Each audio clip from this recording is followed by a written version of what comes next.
Anak-anak di panti asuhan ini belum pernah makan sepuasnya. Setiap anak setipis tongkat. Setiap hari tidak ada akhir untuk bekerja. Karena untuk kenyang, anak-anak memutuskan untuk menggunakan lotre, meminta manajer untuk lebih banyak makanan.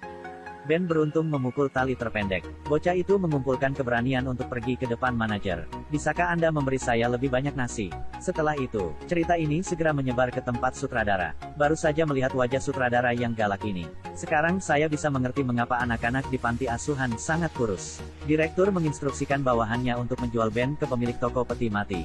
Kehidupan Ben di sini bahkan lebih menyedihkan.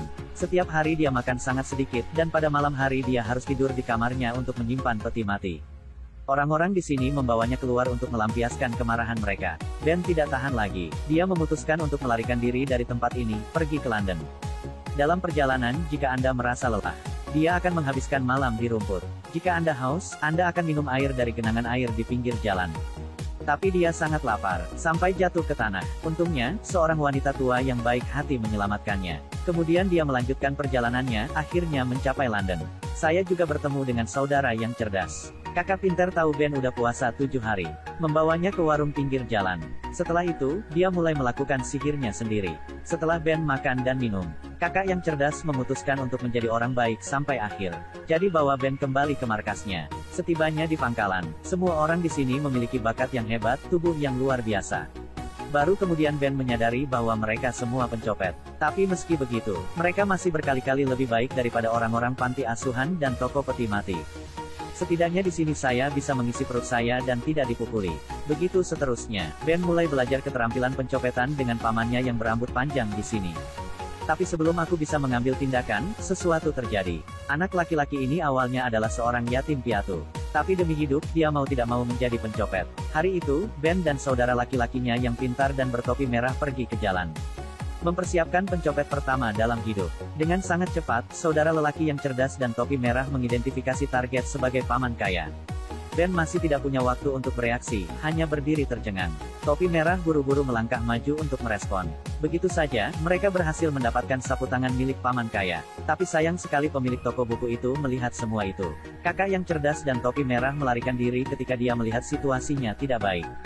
Ben bingung, pada akhirnya lari atau tidak lari. Tidak ada waktu untuk ragu, lebih baik lari CHY, tapi setelah beberapa saat, di jalan ada banyak orang yang mengejar. Ben dengan cepat diblokir baik depan dan belakang. Setelah itu, dia dipukuli oleh lelaki tua itu dan jatuh ke tanah. Kemudian pemilik toko buku bergegas untuk menjelaskan kepada polisi. Ini dua anak lain yang mencuri sapu tangan, bukan Ben. Hanya Ben yang bisa lolos sekali. Melihat Ben sudah dalam keadaan koma, paman kaya memutuskan untuk membawa anak malang ini ke rumahnya. Di sini, paman yang memimpin geng, setelah mendengar berita penangkapan Ben, sangat bingung. Jika secara tidak sengaja Ben mengungkapkan kepada polisi tempat ini, bukankah dia sudah mati sendiri? Jadi semua orang memutuskan untuk duduk dan bernegosiasi. Mereka membiarkan wanita cantik berdada besar yang tidak berotak itu pergi ke kantor polisi untuk mencari informasi. Setelah si cantik menyelesaikan penyamarannya, ketika saya pergi ke kantor polisi untuk menyelidiki, ternyata Ben dibawa pergi oleh paman kaya. Polisi bahkan memberinya kartu nama dari pamannya yang kaya. Setelah Ben diadopsi oleh paman yang kaya, tidak hanya memiliki kehidupan yang kaya, dia juga merasakan kehangatan orang yang dicintainya yang belum pernah dia alami sebelumnya. Hari-hari baik belum lama berlalu. Ditemukan oleh bawahan paman berambut panjang. Hari itu, Ben pergi untuk membantu paman kaya mengembalikan buku itu. Dalam perjalanan kembali, dia disergap oleh seorang wanita cantik yang sudah lama tidak melihatnya dan bergegas keluar untuk memeluknya. Setelah itu, mereka berdua bergabung untuk membawa Ben kembali ke markas. Seorang wanita jujur ingin menyelamatkan Ben. Tetapi bawahan berpikir bahwa potongan daging berlemak ini tidak dapat dengan mudah hilang. Karena dia juga ingin menggunakan Ben untuk pergi ke rumah pamannya yang kaya dan mencuri beberapa barang berharga. Anak ini awalnya adalah pencuri tas bak, tapi dia diadopsi oleh orang kaya dan menjadi pangeran. Tapi rekan-rekannya menemukannya, ingin menggunakannya untuk pergi ke rumah paman kaya untuk mencuri beberapa barang berharga. Bagaimana bisa Ben setuju? Dia tidak bisa melakukan hal tidak tahu berterima kasih seperti itu. Tapi bawahannya menodongkan pistol ke arahnya, Ben terpaksa tak berdaya. Dia mengangkatnya ke jendela, memaksanya masuk ke kamar. Dan dia berada di luar memegang pistol yang diarahkan padamu. Ben hanya bisa dengan patuh membuka pintu besar untuknya. Paman kaya mendengar suara itu dan bergegas keluar. Ben buru-buru meminta bantuannya. Paman kaya menarik pelatuknya, tapi pelurunya dibelokkan. Ben dipukul di bahu oleh bawahannya. Bawahan berpikir tidak mungkin mencuri barang sekarang. Cepat peluk Ben dan pergi. Tapi hujan deras, jalannya licin. Bawahan jatuh ke sungai tanpa genangan air. Dia marah dan benci, bagaimana dia bisa melepaskan Ben begitu mudah. Dia memberitahu paman berambut panjang itu, tunggu sampai dia sembuh dari penyakitnya. Lalu aku akan membuang Ben ke sungai kecil di pinggiran kota. Percakapan ini didengar oleh si cantik. Dia tidak tahan melihat Ben disakiti seperti itu. Jadi dia mencari peluang. Lihat paman kaya untuk bertemu.